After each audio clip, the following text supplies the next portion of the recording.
نہیں کرتا، قرآن کی طرف آنے کو دل نہیں کرتا، رسول اللہ کی بات سننے کی طرف دل نہیں کرتا۔ قاسیت قلوبہم عن ذکر اللہ، اللہ کی یاد سے ان کے دل سخت ہو گئے ہیں، طبیعت آمادہ نہیں ہوتی اس طرف آنے کو۔ فویل، یہ تباہی کی وہ دعوت دے رہے ہیں، یہ ہلاکت والا رویہ ہے جو وہ اختیار کر رہے ہیں۔ جہنم کی وادی ویل ان کا انتظار کر رہی ہے۔ فویل للقاسیۃ قلوبہم عن ذکر اللہ اولئک فی ضلال مبین، یہی لوگ ہیں جو کھلی گمراہی میں ہیں۔ اب اس پہلی آیا مبارکہ کے بعد کائنات کے مالک نے اپنے بندوں کو وہ حل بتایا ہے کہ جس حل میں اللہ کا نور انہیں نظر آنا شروع ہو جائے، اللہ کا نور عملی طور پہ وہ محسوس کریں کہ وہ نورانی کیفیت ان کے کردار میں آ رہا ہے، وہ نورانی کیفیت ان کی بول چال میں، کردار میں، اٹھنے بیٹھنے میں وہ انہیں محسوس ہو۔ اللہ نزل احسن الحدیث کتابا متشابہا مثانی، لوگوں، اللہ نے جو کلام کتاب کی صورت میں نازل کیا ہے یہ بہترین کلام ہے۔ دو اہم خصوصیات ہیں اس کی۔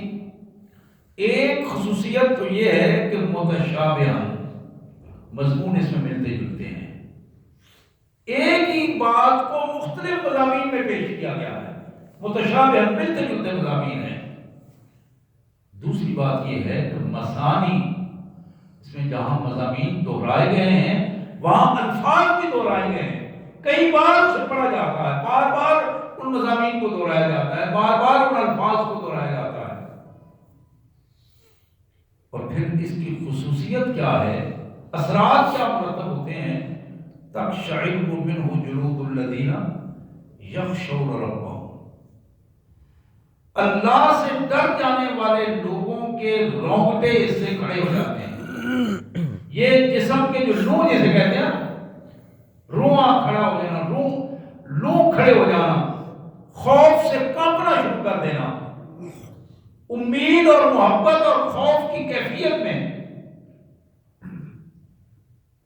تقشعر منہ جلود الذین یخشون ربہم، یہ عمل ان لوگوں کے ساتھ ہوتا ہے جن کے دل اللہ کے خوف سے ڈرے ہوتے ہیں، جن کا تعلق اپنے مالک سے استوار ہوتا ہے۔ یہ کام ان کے ساتھ، باقی کو تو معلوم نہیں ہوتا، باقی کو اس کا نہیں پتہ چلتا۔ پتہ اسے چلتا ہے جس بندے کا کہ دل و دماغ اپنے مالک کی اس کتاب کے ذریعے اللہ سے جڑے ہوتے ہیں، ذریعہ اور کوئی نہیں ہے۔ یہ بات ذرا پکی ذہن میں رہنی چاہیے، اللہ سے ملنے کے ذریعے دو ہی ہیں، ایک کتاب اور ایک کتاب کا لانے والا محمد رسول اللہ، تیسرا کوئی ذریعہ نہیں ہے۔ اللہ سے جس نے بھی رابطہ کرنا ہے وہ ان دو ذریعوں سے کرے گا، اور یہ دو ذریعے لازم و ملزوم ہیں آپس میں، قرآن اور رسول کائنات، یہ دونوں آپس میں لازم و ملزوم ہیں۔ جو بات قرآن کرے گا اس کا عمل محمد رسول اللہ صلی اللہ علیہ وسلم کی سیرت میں نظر آئے گا، اور جو چیز محمد رسول اللہ صلی اللہ علیہ وسلم کی سیرت میں نظر آئے گی وہ قرآن کا حکم ہوگا۔ بالکل یہی بات حدیث میں محمد کریم صلی اللہ علیہ وسلم کے حوالے سے آپ کے گھر میں محترمہ ہماری ماں سیدہ عائشہ صدیقہ سلام اللہ علیہا، کسی نے پوچھا محمد کریم صلی اللہ علیہ وسلم کا اخلاق کیسا تھا؟ آپ نے ارشاد فرمایا، تم نے قرآن نہیں پڑھا؟ کانا خلقہ القرآن، محمد کریم صلی اللہ علیہ وسلم کا پوری عادات، رہنا سہنا، اٹھنا بیٹھنا، سونا جاگنا قرآن کے مطابق تھا۔ جس قرآن جس کو آئیڈیل انسان کہتا ہے وہ محمد کریم صلی اللہ علیہ وسلم کی ذات گرامی تھی، قرآن ہی ان کا اوڑھنا بچھونا تھا۔ کانا خلقہ القرآن، اللہ نزل احسن الحدیث کتابا متشابہا مسانی. نور اگر اللہ کی طرف سے حاصل کرنا چاہتے ہو تو اس کتاب سے جڑ جاؤ، اس کتاب سے جڑ جاؤ. تمہیں چہرے کا نور بھی ملے گا، دل کا نور بھی ملے گا، دماغ کا نور بھی ملے گا، تمہارے کردار میں بھی نورانیت ہوگی، اور تمہارا عملی زندگی میں تم دیکھو گے کہ جہاں جاؤ گے اللہ تبارک و تعالیٰ اس نور سے تمہاری رہنمائی فرمانا شروع کر دیں گے. وہ علی نور من ربی تقشعر منہ جلود الذین یخشون ربہم.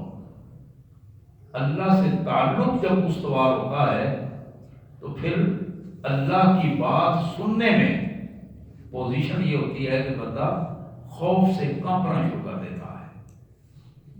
اللہ سے محبت کے حوالے سے اس کی آنکھوں سے آنسو جاری ہوتے ہیں. اللہ کی محبت اور خوف ہی ایمان کی کیفیت ہے، امید اور نا امیدی کی کیفیت، جنت اور دوزخ کے درمیان کی کیفیت، اسی کو ایمان کہتے ہیں. تو یہاں بتایا گیا ثم تلین جلودہم وقلوبہم الی ذکر اللہ.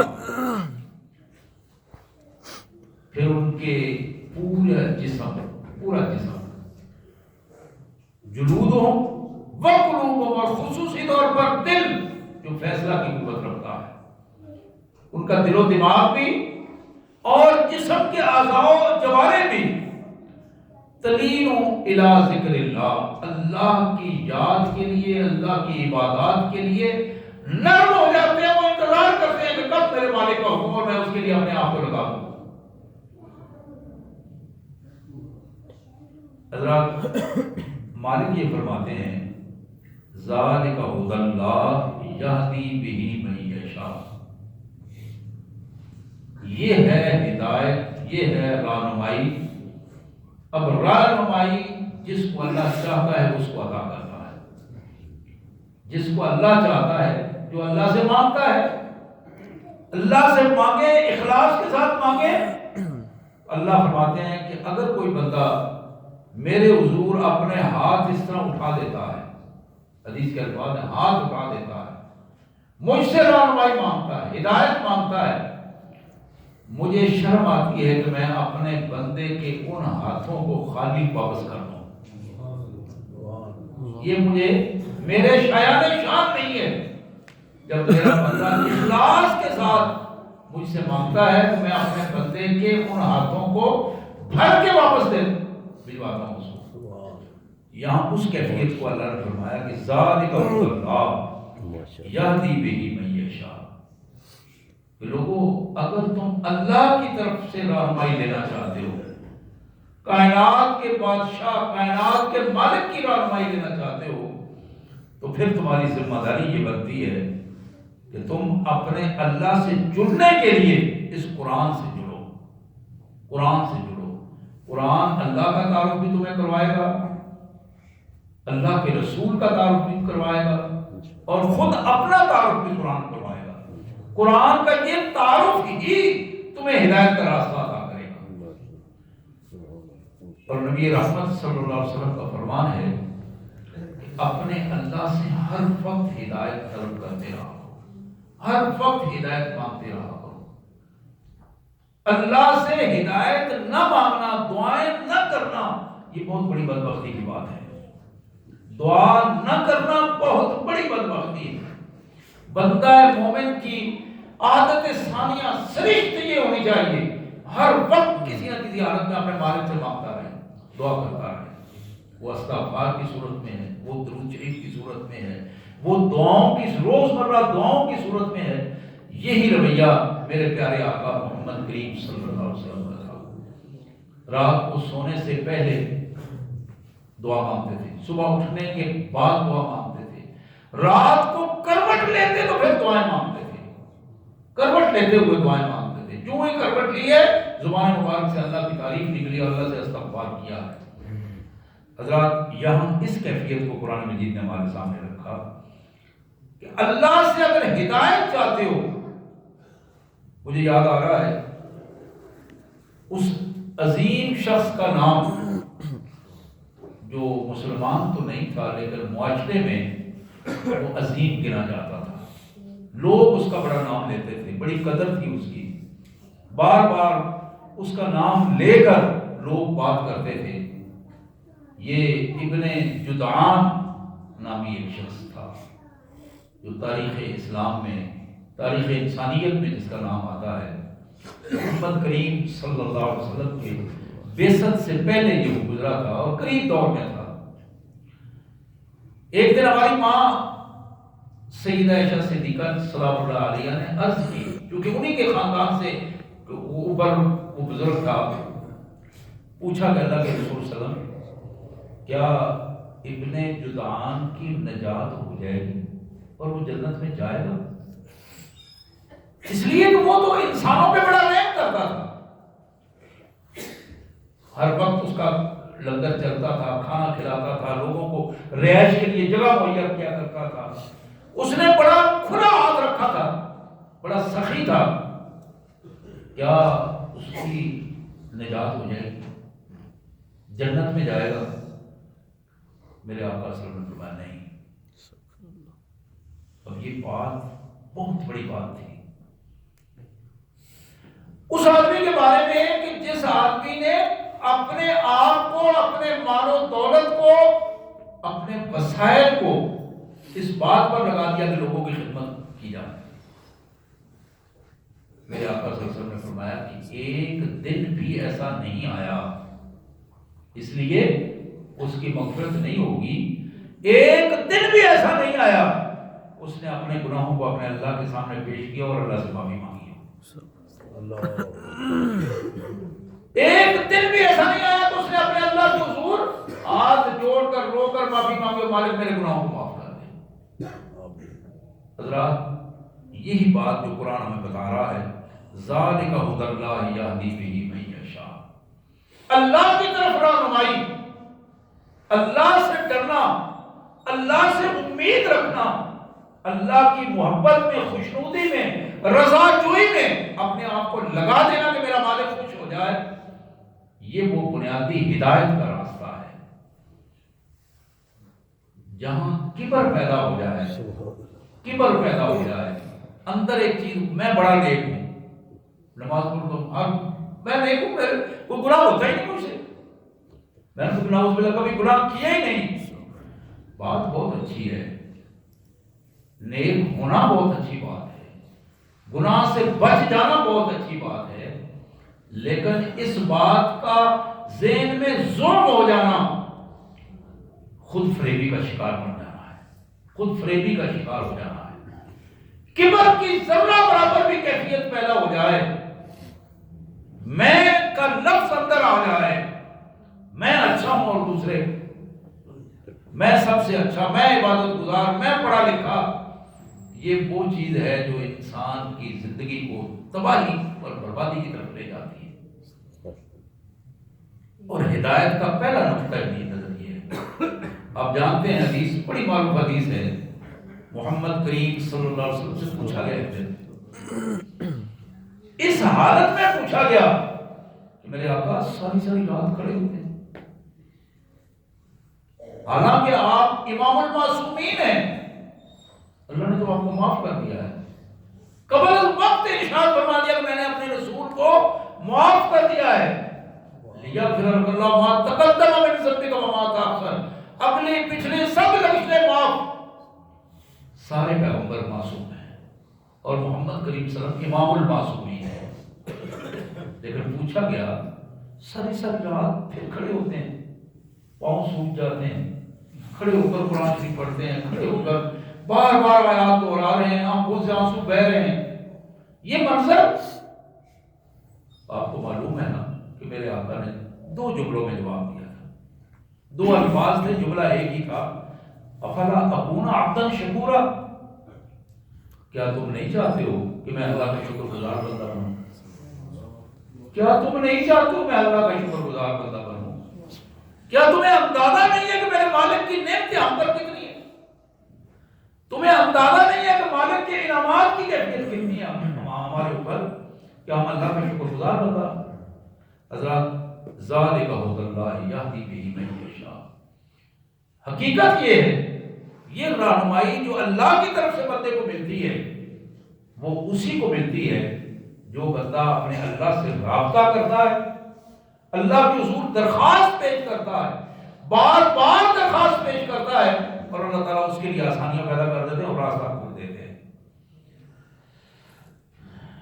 حضرات، اس کے بعد جو جملہ قرآن نے ہمارے سامنے رکھا، افمن یتقی بوجہہ سوء العذاب یوم القیامہ وقیل للظالمین ذوقوا ما کنتم تکسبون، وہ بندہ کل قیامت کے دن جو ساری مار اپنے چہرے پہ سہے گا،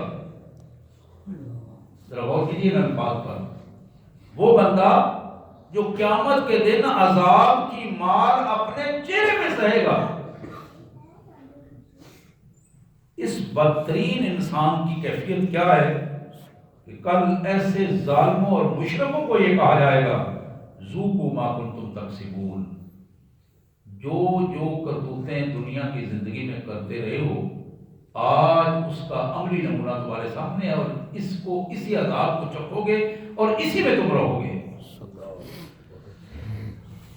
حضرات، دو ہی رویے ہیں زندگی کے، مثبت رویہ ایک منفی رویہ ہے۔ مثبت رویے میں دو پہلو ہیں، ایک اللہ کے حقوق ہیں، ایک بندوں کے حقوق ہیں۔ ایک بندہ اپنے اللہ سے اچھا تعلق رکھتا ہے، خیر خائی کا تعلق رکھتا ہے، اسے اپنا رازق، مالک، عزت دینے والا، رزق دینے والا اور کائنات کا نظام چلانے والا حقیقت میں اسے سمجھتا ہے اور اپنے آپ کو اس کا بندہ ثابت کر دیتا ہے، تو یہ حقوق اللہ کی ادائیگی کا انداز ہے۔ پھر جس معاشرے میں انسان رہتا ہے، انسانوں کے ساتھ اس کا رویہ اچھا ہے، خیر خائی کا رویہ ہے، انسانوں کے ساتھ لین دین اچھا ہے، بول چال اچھا ہے، انسانوں کے ساتھ دھوکہ دہی نہیں کرتا، دوسرے کے لیے ذہن میں اچھے جذبات رکھتا ہے، اچھی زبان استعمال کرتا ہے، یہ وہ چیز ہے جو انسان کا انسانوں کے ساتھ بہتر تعلق پیدا ہو جاتا ہے اور یہ حقوق العباد کی کیفیت کو درست کر دیتا ہے۔ یہ دونوں ہی چیزیں اگر ایک بندہ اللہ کی رضا کے لیے محمد رسول اللہ کے طریقے کے مطابق سر انجام دیتا ہے تو قرآن کہتا ہے کہ یہ بندہ متقی ہے، یہ بندہ درست ہے، یہ بندہ وہ ہے کہ جس پر قبر کی کیفیت، موت کی کیفیت، قبر کی کیفیت اور حشر کی کیفیت، یہ تین مرحلے ایسے ہیں جو سارے کے سارے مراحل اس کے لیے آسان کر دیے جاتے ہیں۔ لیکن یہ متقی بندہ جب قبر سے اٹھے گا، ایک وہ شخص جو متقی نہیں ہے، نافرمان ہے، اپنی مرضی کے مطابق اس نے زندگی گزاری، وہ بھی قبر سے اٹھے گا۔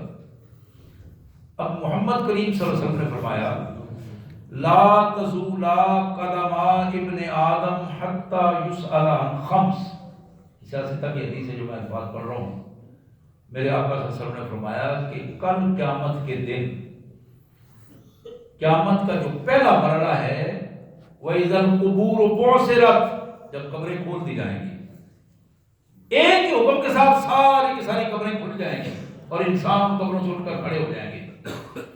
وہاں کھڑے ہونے کے بعد مرد، عورت، بوڑھا، بچہ، کوئی بندہ بھی اپنے پاؤں نہیں ہلا سکے گا، نہ متقی اور نہ ہی مجرم، پیغمبروں سے لے کر عام انسان تک، کافر تک، ہر بندہ کھڑا ہوگا حتی یسأل عن خمس، یہاں تک کہ وہ 5 سوالوں کے جواب نہ دے گئے، ہر بندے کے لیے لازم ہوگا۔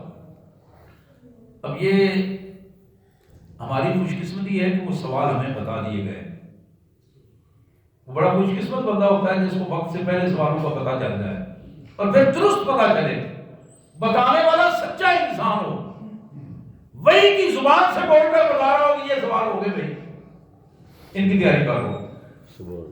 5 چیزیں ہر بندے سے پوچھی جائیں گی۔ سب سے پہلی چیز یہ ہے کہ وَعَنْ عُمُرِهِ فِيمَا أَفْنَاهُ، زندگی کیسے گزاری، زندگی ہم چاہتے تو تمہیں جانور بنا دیتے، نہیں بنایا، ہم چاہتے تو کیڑے مکوڑے بنا دے، لوگوں کے پاؤں کے نیچے مسلے جاتے، ایسا تمہیں نہیں بنایا۔ ہم چاہتے تو پرندے بنا دیتے، کسی کی گولی کا شکار ہو کر تم نکل جاتے، ہم نے نہیں بنایا۔ تمہیں کیا بنایا ہے؟ خلقت بیدی، اپنی دستے قدرت سے اللہ نے تمہیں بنایا ہے۔ ہم نے تمہیں احسن تقویم میں پیدا کیا ہے۔ تم ذرا بتاؤ کہ زندگی کیسے گزاری، اپنی مرضی سے یا میری مرضی سے؟ اگر دوسرا سوال یہ ہوگا وعن شابہ فیما ابلاؤ، ذرا یہ بھی بتاؤ کہ جوانی کی آزمائش میں کتنا پورے اترے؟ یعنی زندگی کا الگ سوال ہوگا۔ وہ زندگی کیا ہے؟ بچپن ہے، لڑکپن ہے، جوانی ہے، بڑھاپا ہے، یہ جو مراحل زندگی کے ہیں وہ سارے ایک سوال میں، لیکن جوانی ایک الگ سوال میں، جہاں تمہارے پاس طاقت تھی، قوت تھی، صلاحیتیں تھیں، اچھائی بھی بہتر، نیکی اچھی کر سکتے تھے، برائی بھی اچھی کر سکتے تھے پوری قوت کے ساتھ۔ تم بتاؤ ذرا، وہ ہم نے تمہیں آزمائش کا دور دیا تھا، اس جوانی کی آزمائش میں کتنا پورے اترے؟ پھر سوال ہوگا وَعَمْ مَالِهِ مِنْ أَيْنَ كَسَبْتَ، ذرا بتاؤ مال کمایا کیسے ہے؟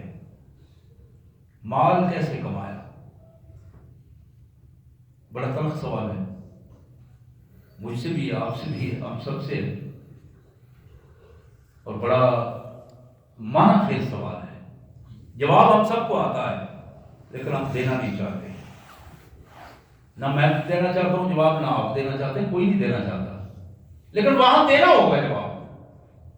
وَعَمْ مَالِهِ مِنْ أَيْنَ كَسَبْتَ، کہاں سے کمایا؟ بتاؤ تم کیسے کمایا، کہاں سے کمایا؟ اسی سوال کا دوسرا حصہ، تیسرا سوال یہ ہوگا، بلکہ یہ چوتھا سوال بنتا ہے۔ چوتھا سوال یہ ہوگا وَفِيمَا أَنفَقْتَ، وہ مال خرچ کیسے کیا؟ تمہیں کمانا بھی ہماری مرضی کے مطابق تھا، خرچ بھی ہمارے حدود و قیود اور پیرامیٹرز کے اندر رہ کر کرنا تھا۔ تم بتاؤ کہ فیما انفقت، مال جو کمایا تو تم نے حلال، لیکن خرچ حرام جگہ پہ کیا، کمایا حرام، خرچ بھی حرام جگہ پہ کیا، یا دونوں حرام تھے، دونوں حلال تھے؟ کیا صورت تھی تمہاری؟ وَعَمْ مَالِهِ مِنْ أَيْنَ كَسَبْتَ وَفِيمَا أَنفَقْتَ۔ اور حضرات، آخری سوال جو ہم سب سے ہوگا، ہمارے ماں باپ سے ہوگا، ہمارے بچوں سے ہوگا، اور ہمیں اس کے لیے تیار کرنا چاہیے اپنے گھر میں، اپنے آپ کو بھی، بیوی کو بھی، بچوں کو بھی، ماں باپ، بہن بھائیوں کو ان سوالوں کو سنا کر اس کی تیاری کرنی چاہیے۔ پانچواں اور آخری سوال یہ ہے وَعَنْ عِلْمِهِ فِيمَا عَمِلَ بِهِ، تم اپنے علم کے بارے میں بتاؤ گے کہ تم نے علم کتنا حاصل کیا؟ کیا دنیا داری کے سیکھنے میں تمہیں کوئی پریشانی تھی؟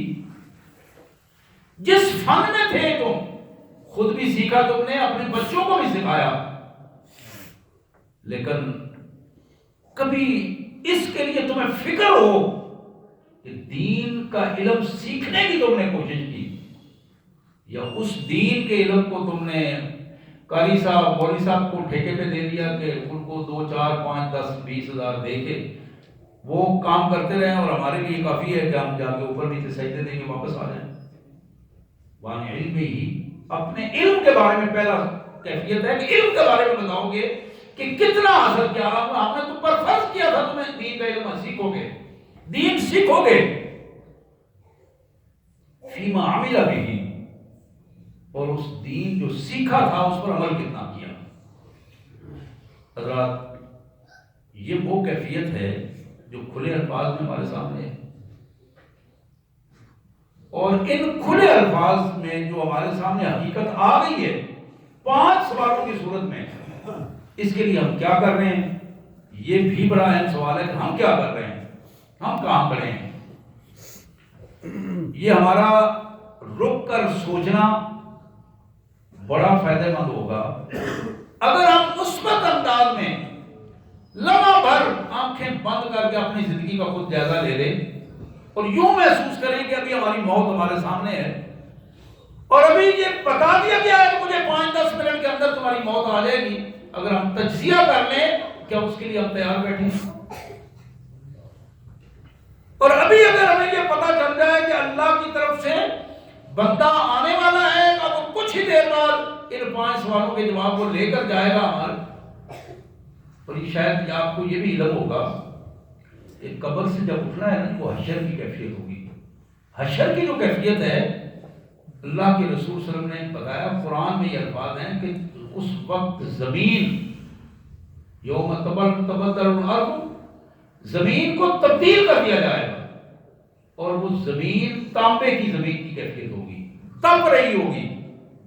وہاں کھڑا ہونا بذات خود ایک مسئلہ ہوگا کہ وہاں جو کھڑا ہے بندہ وہ کس انداز میں کھڑا ہوگا، جواب دے سکون سے کھڑا بھی نہیں ہو رہا، جس کے پاؤں کے نیچے آگ جل رہی ہو، تانبا تپا ہو، اور پھر اسے بتایا جائے کہ یہ 5 سوالوں کے جواب دو، جو دیتا چلا جائے وہ آگے نکلتا چلا جائے، اور جو اڑ اڑ کے بول رہا ہو، زبان ساتھ نہ دے رہی ہو، اس کا دل و دماغ ساتھ نہ دے رہا ہو، جملہ مکمل نہ ہو رہا ہو، کیفیت کیا ہوگی یہ اس کا ہم بخوبی اندازہ کر سکتے ہیں۔ اسی حوالے سے میں صرف اپنی بات کو سمیٹتے ہوئے یہ سب اپنے بہنوں سے بھی آپ سے بھی یہ درخواست کروں گا، اپنا تعلق قرآن سے بنائیے، اس قرآن کو ضرور 1-2 رکوع ضرور ترجمے سے پڑھیے، دین سیکھیے۔ آپ کے پاس کسی کے پاس جا کر سیکھنے کا وقت نہیں ہے، نہ صحیح حدیث مبارک کی کتاب لیں، سیرت کی کتاب لیں، کسی تفسیر کی کتاب لیں، بیٹھ کے ضرور کم از کم آدھا گھنٹہ صبح آدھا گھنٹہ شام تھوڑا وقت نکالیں۔ اللہ میں اس کی توفیق عطا فرمائے، دنیا اور آخرت میں اللہ تعالیٰ ہمیں کامیابیاں عطا فرمائے اور ہمیں آزمائشوں سے پناہ عطا فرمائے۔ وآخر دعوانا الحمدللہ رب العالمین۔